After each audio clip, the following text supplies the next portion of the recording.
Şahanem, Heyecan, Çapi, Heyecan, dinleyen bana çıkın. Gerçek. Ne var? Böyle kesin. Kefir mi ya? Ne var?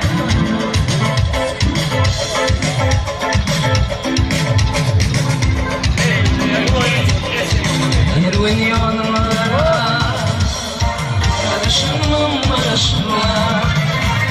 Yürüyün yollara, karışmam başına.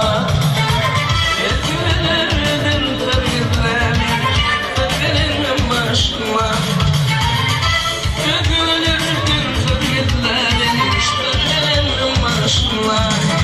Yetmelerin başına.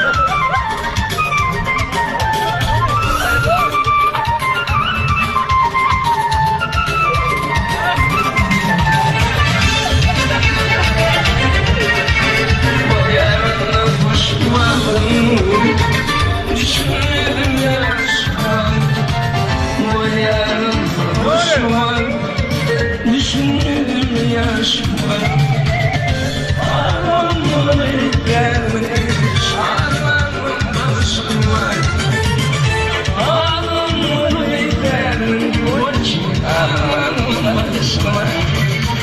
Hepin başıma, yine ayıma düşünme, hepin başıma.